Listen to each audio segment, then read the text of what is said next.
अब विलंब के ही कारण स्वामी, कृपा करहु और अंतर्यामी। जय जय लक्ष्मण प्राण के दाता, आतुर होए दुख हरहु निपाता। जय गिरधर जय जय सुख सागर, सुर समूह समरथ भटनागर। ओम हनु हनु हनु हनु हनुमंत हठीले, बैर ही मारु वज्र के कीले। गदा वज्र ले बैर ही मारो, महाराज प्रभु दास उबारो। नमस्कार दोस्तों, कैसे हो आप? हमारी चैनल में आप सभी का स्वागत है। मैं हूं आपका दोस्त जयेश वाघेला, फाउंडर ऑफ धार्मिकस्टोरी.com एंड सीक्रेट मिस्ट्रीज। दोस्तों, कई बार आप सोचते होंगे कि हमारे बजरंगबली कैसे हर असंभव कार्य को संभव करते हैं। क्या है उनकी अतुलित शक्तियों का राज? और पिछली वीडियो में पूछे गए सवाल का सही जवाब जानने और 3 सही जवाब देने वालों के नामों का शाउट आउट देखने के लिए वीडियो को अंत तक जरूर देखिएगा। आज का सवाल है, हनुमान जी ने कितने योजन समुद्र को पार किया था? ऑप्शंस हैं 50 योजन, 100 योजन, 200 योजन या 300 योजन। दोस्तों, इस सवाल का उत्तर आप कमेंट सेक्शन में जरूर दीजिएगा। इस सवाल का सही जवाब मैं अपनी अगली वीडियो में बताऊंगा और सही उत्तर देने वालों में से 3 लोगों के नामों का शाउट आउट भी अगली वीडियो में करूंगा, तो उत्तर जरूर दीजिएगा कमेंट में। राम भक्त हनुमान जी को हम न जाने कितने ही नामों से पूजते हैं। कोई उन्हें पवन पुत्र कहता है तो कोई महावीर, कोई अंजनी पुत्र बुलाता है तो कोई कपिश नाम से उनकी आराधना करता है। भगवान शिव ने अनेक अवतार लिए, जिनमें से सर्वश्रेष्ठ है महावीर हनुमान जी का अवतार। वाल्मीकि रामायण के अनुसार हनुमान जी अपने बाल्यकाल में बेहद शरारती थे। एक बार सूर्य को फल समझकर उसे खाने दौड़े तो घबराकर देवराज इंद्र ने उन पर वज्र से वार किया। इंद्र के वार से हनुमान जी बेहोश हो गए, जिसे देखकर वायुदेव अत्याधिक क्रोधित हो उठे। उन्होंने समस्त संसार को वायु विहीन कर दिया। चारों ओर त्राहिमाम मच गया। तब स्वयं ब्रह्मा जी ने आकर हनुमान जी को स्पर्श किया और हनुमान जी होश में आए। उस समय सभी देवतागण हनुमान जी के पास आए और उन्हें भिन्न भिन्न वरदान दिए। सूर्य देव द्वारा दिए गए वरदान की वजह से ही हनुमान जी सर्वशक्तिमान बने। सूर्य देव ने उन्हें अपने तेज का 100वां भाग प्रदान किया और साथ ही यह भी कहा कि जब यह बालक बड़ा हो जाएगा तब स्वयं उन्हीं के द्वारा ही शास्त्रों का ज्ञान भी दिया जाएगा। सूर्य देव ने उन्हें एक अच्छा वक्ता और अद्भुत व्यक्तित्व का स्वामी भी बनाया। सूर्य देव ने पवन पुत्र को 9 विद्याओं का ज्ञान भी दिया था। यमराज ने हनुमान जी को यह वरदान दिया था कि वह उनके दंड से मुक्त रहेंगे और साथ ही वह कभी यम के प्रकोप के भागी भी नहीं बनेंगे। कुबेर ने हनुमान जी को गदा दी थी और यह वरदान भी दिया था कि युद्ध में कुबेर की गदा भी उनका कुछ नहीं बिगाड़ पाएगी। कुबेर ने अपने सभी अस्त्र शस्त्रों के प्रभाव से हनुमान जी को मुक्त कर दिया। महादेव ने कपिश को यह वरदान दिया कि किसी भी अस्त्र से उनकी मृत्यु नहीं हो सकती। देवशिल्पी विश्वकर्मा ने हनुमान जी को ऐसी शक्ति प्रदान की जिसकी वजह से विश्वकर्मा द्वारा निर्मित किसी भी अस्त्र से उनकी मृत्यु नहीं हो पाएगी। साथ ही हनुमान जी को चिरंजीवी होने का वरदान भी प्रदान किया। इंद्रदेव ने हनुमान जी को यह वरदान दिया कि उनका वज्र भी महावीर को चोट नहीं पहुंचा पाएगा। इंद्रदेव द्वारा ही हनुमान जी की हनु खंडित हुई थी, इसलिए इंद्रदेव ने ही उन्हें हनुमान नाम प्रदान किया। जल देवता वरुण देव ने हनुमान जी को 10 लाख वर्ष तक जीवित रहने का वरदान दिया। वरुण देव ने कहा कि 10 लाख वर्ष की आयु हो जाने के बाद भी जल की वजह से उनकी मृत्यु नहीं होगी। हनुमान जी को अचेत अवस्था से मुक्त करने वाले परमपिता ब्रह्मा जी ने भी हनुमान जी को धर्मात्मा परम ज्ञानी होने का वरदान दिया।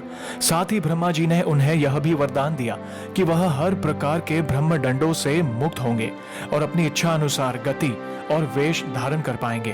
पौराणिक दस्तावेजों के अनुसार सभी देवी देवताओं ने हनुमान जी को अपनी शक्तियां और वरदान प्रदान किए थे, जिसके परिणाम स्वरूप पवन पुत्र बेरोक टोक घूमने लगे थे। उनकी शैतानियों के कारण सभी ऋषि मुनि परेशान हो गए थे। वे तपस्या में लीन मुनियों को भी तंग किया करते थे, जिसकी वजह से एक बार अंगिरा और भृगुवंश के मुनियों ने क्रोधित होकर उन्हें श्राप दिया कि वे अपनी सभी शक्तियां और बल भूल जाएं और इसका आभास उन्हें तभी हो जब कोई उन्हें याद दिलाए। इस घटना के बाद हनुमान जी बिल्कुल सामान्य जीवन जीने लगे। उन्हें अपनी कोई भी शक्ति स्मरण नहीं थी। भगवान श्री राम से मुलाकात के बाद जब माता सीता को खोजने के लिए लंका जाना था, तब समुद्र लांघने के समय जामवंत जी ने हनुमान जी को उनकी शक्तियों का स्मरण करवाया था।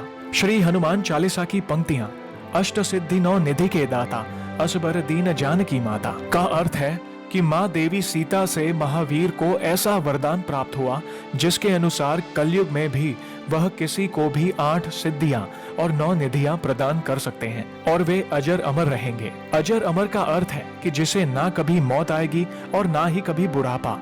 इस कारण भगवान हनुमान को हमेशा शक्ति का स्रोत माना गया है, क्योंकि वे चीर युवा हैं। रावण की मृत्यु और लंका विजय करने के बाद भगवान राम ने हनुमान जी को यह वरदान दिया था कि जब तक इस संसार में मेरी कथा प्रचलित रहेगी तब तक आपके शरीर में भी प्राण रहेंगे और आपकी कीर्ति भी अमित रहेगी। इसलिए आज भी यह माना जाता है कि जहाँ भी रामायण का गान होता है, हनुमान जी वहाँ अदृश्य रूप में उपस्थित होते हैं। तो दोस्तों, ये था श्री हनुमान जी की अतुलित शक्तियों का राज।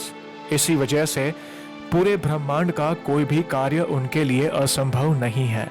इसीलिए हनुमान जी को सभी मनोकामनाओं की पूर्ति करने वाला देव माना गया है।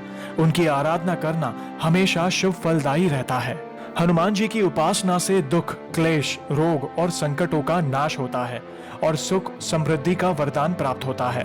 शास्त्रों में कई तरह से हनुमान जी की पूजा आराधना का विधान है, लेकिन कुछ खास अवसरों पर सहज सरल उपाय से साधक अपनी कैसे भी मुश्किल हो उससे छुटकारा प्राप्त कर धन, ऐश्वर्य, सुख समृद्धि प्राप्त कर सकता है। तो ऐसे ही है हमारे बजरंगबली। दोस्तों, अब हम जानेंगे हमारी पिछली वीडियो में पूछे गए सवाल का सही जवाब। सवाल था, हनुमान जी के मानस पुत्र का क्या नाम था? ऑप्शंस थे सूर्यध्वज, जाम्बाली, कपिश या मकरध्वज। इस सवाल का सही उत्तर है मकरध्वज। दोस्तों, जैसे हम सभी को पता है कि पवन पुत्र हनुमान जी बाल ब्रह्मचारी है, लेकिन मकरध्वज को उनका पुत्र कहा जाता है। वाल्मीकि रामायण के अनुसार लंका जलाते समय आग की तपिश के कारण हनुमान जी को बहुत पसीना आ रहा था। इसलिए लंका दहन के बाद जब उन्होंने अपनी पूंछ में लगी आग को बुझाने के लिए समुद्र में छलांग लगाई तो उनके शरीर से पसीने की एक बड़ी सी बूंद समुद्र में गिर पड़ी। उस समय एक बड़ी मछली ने भोजन समझकर वह बूंद निगल गई। उसके उदर में जाकर वह बूंद एक शरीर में बदल गई। एक दिन पाताल के असुर राज अहिरावण के सेवकों ने उस मछली को पकड़ लिया। जब वे उसका पेट चीर रहे थे तो उसमें से वानर की आकृति का एक मनुष्य निकला। वे उसे अहिरावण के पास ले गए। अहिरावण ने उसे पातालपुरी का रक्षक नियुक्त कर दिया। यही वानर हनुमान पुत्र मकरध्वज के नाम से प्रसिद्ध हुआ। दोस्तों, इस सवाल का उत्तर तो अनेकों लोगों ने दिया। उनमें से 3 लोगों के नामों का मैं शाउट आउट करूंगा, जो कि है रितेश उनियाल, राखी रावत और मनोगोविंदा साहू। आप सभी का बहुत बहुत धन्यवाद इस सवाल का उत्तर देने के लिए। श्री हनुमान जी की कृपा आप और आपके परिवार पर हमेशा बनी रहे। दोस्तों, कैसी लगी आज की ये वीडियो को लाइक और शेयर जरूर करिएगा, ताकि ज्यादा से ज्यादा लोगों तक श्री हनुमान जी की महिमा को हम पहुंचा सके। और जल्द ही हम ऐसे ही इंटरेस्टिंग टॉपिक के साथ वापस लौटेंगे। तब तक जय श्री राम, जय हनुमान।